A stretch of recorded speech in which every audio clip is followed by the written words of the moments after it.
Hey guys, this is test 59 game 3. This is the school courses game. It's an in-out game, also known as selection.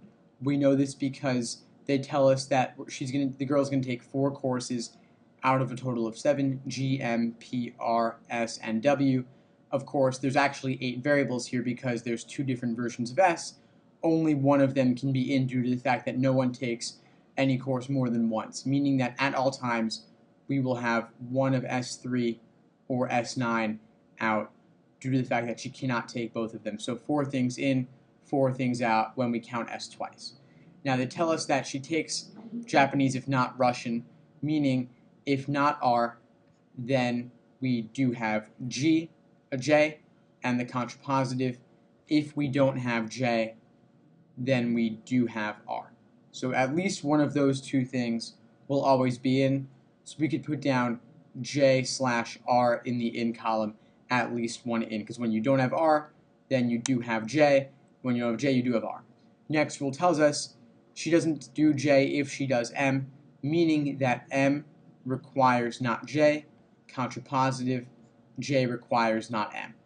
Now the next rule mentions totally new variables, S9 and P, but the following rule about G and W also mentions completely new variables. So for that reason, these rules do not all link together to form long conditional chains, as these types of games typically do. For example, the birds in the forest game from test 33 game 2 and the fruit stand game test 36 game 1, where you have one big chain and it's contrapositive. Here we're going to have multiple different chains. So the next rule tells us she doesn't do W if she does S9, meaning that if we have S9, then we do not have W. Contrapositive, if we do have W, then we do not have S9. And you'll see that, of course, these variables are completely new. We didn't have them in any previous rule, but none of the following rules mention MJ or R either. So for that reason, these rules are not all going to link together to form long conditional chains. We will have multiple different chains that do not link together and are separate. So unlike, test 33 game 2, the birds in the forest game, or test 36 game 1, the fruit stand game, we're just going to have lots of multiple different chains that do not all link together. Anyway, the next rule tells us that if we have P, then we do have S9, contrapositive, not S9, then not P. And the final rule tells us we have either G or W, but not both. So if we don't have W, then we do have G, contrapositive. If we don't have G, then we do have W. And because we got to have exactly one in, meaning one in, one out, if G is in, then W's out, and if W's in, then G is out. So these chains are separate. They're not all the contrapositive of each other, but that's okay. We can infer from this that exactly one of G or W is always in, and one of them is always out due to the final rule of the game. So we can actually reserve 2 slots on each side here due to the fact that one of WG is in, one of them's out. And this right here forms our initial main diagram for the game. Obviously, a lot is still undetermined, but we'll be doing more of that over the course of the game to flesh things out. Now, question number 11 is a typical orientation question. We're just going to take one rule at a time and apply that rule to all 5 choices, looking for violations. Now, we know, for example, that we must always have, one of W or G in and one of them out. So let's scan through the choices, looking for violations of that, and we see that choice E here has neither W nor G, and we got to have exactly one. So for that reason, E can be eliminated. Next, we know that if we have P, then we got to have S9, just following the beginning chain right here, and choice A violates that, having P and not having any S at all. Next, we could go forward on that and say, when we have P, we lack W. So we could look for violations of that, but we don't find any. We could look for the fact that P requires G. So any choice with P but without G doesn't work. No violations there either. We could move on to the top chain, knowing that when we have M, we do not have J. And we see that choice C has M yet has J also, unacceptable, so that's gone. We know that M requires R. So looking for violations of that, B is gone because it has M yet not R, leaving D by elimination for number 11. Next, number 12. This is a partial orientation question. They're just asking us for what could be 3 out of the 4 that are in. So we can't do anything regarding minimums here about what's in because we know perhaps that fourth thing that was not mentioned in these choices was one of those two. Instead, we can look for things like this, or we can't have two S's. We can't have both W and G in. So for that reason, A is gone because A lists both W and G. That's unacceptable. Next, we could use the fact that M and J conflict, looking for violations there. Choice B lists both M and J, unacceptable. So B can be eliminated as a result.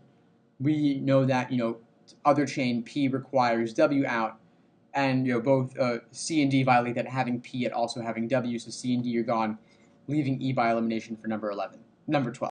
Next, number 13. What would fully determine everything here, leaving no ambiguity at all? If we had R and which one of the following. So if R was in, I'll just cross off the J here because we know that R has got to be in at a minimum. R doesn't really require anything though. So we're looking for what would determine all four things that we're in. Now, whatever we choose, whatever variable in the choices here is going to have to impact W and G because that's got to be determined, of course. And almost nothing determines that. I mean, the only things that do are P and S9. And even if we looked at S choice B here, we don't know whether that's talking about S9 or S3. So we're not going to use S9, we got to use P. And when P is in, let's see if that works. If P is in, S9 has to be in, and W's got to be out, which then forces G in. So R and P in does determine all four, giving us R, G, P, S9. So R and P are the variables that together determine everything.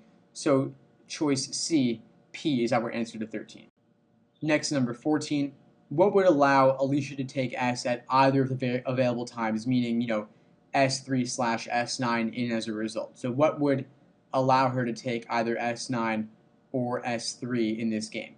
So we could run through the choices looking for violations here. We want to ask ourselves which one would not force it to be S9, for example. Which one would not force S9 in, and which one would not force S9 out? So obviously anything with P is bad because P in requires S9 in particular.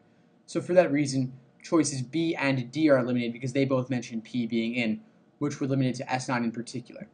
We also know that W in would require S9 out, which would mean that she'd have to have S3 or no S at all. So any choice mentioning W is automatically gone, and that gets rid of both C and E, leaving A for number 14. Next, number 15, if she takes S3 and G. So if G were in, and meaning W out, of course, and S3 were in, meaning, S9 was out, what would she also have to take? Well, we know that if we have, W out and S9 out, that leads to other things as well. S9 out leads to P out. So P's got to be out here as a result. We know that J and M conflict, so we're going to have one of them in and one of them out. I'm just going to put, J/M, M/J, and then, of course, we know that if we have J out, those are covered, we have to have R in as a result. So due to the fact that M/J out forces us to have four things out, R in is forced as a result. So R in is our answer to number 15, choice D. Next, number 16, this is a rule addition question, a rule suspension of some kind. They're basically taking one of the rules and replacing it with a rule that's a bit more open-ended, a bit more general. So they're saying here that, what if P required S in general rather than S9 in particular, meaning that if S was out in general, meaning both S3 and S9 was out, then P had to be out as well. So really, of course, P requires S, and then it's S9 still that requires W out. So if W is in, then S9 would be out, and then S out in general requires P out in general. So I'm not going to bother drawing a totally new thing. That would just take too much time. They're asking us what would still be a valid scenario as a result. So we're looking to eliminate the four wrong answer choices that both violate this rule or violate the other rules of the game. So I'm just going to run through our rules one at a time and see which scenarios they violate here, working by elimination, as this is a general orientation question just with a slightly different rule instead of the fourth rule from the original game. So for example, we know that we've got to have exactly one of W and G in and one of them out. So choice D can be eliminated because it mentions both W and G, and we still know, of course, that only one's in, one's out. Same goes for choice E, which lists both W and G. So we got rid of two right there.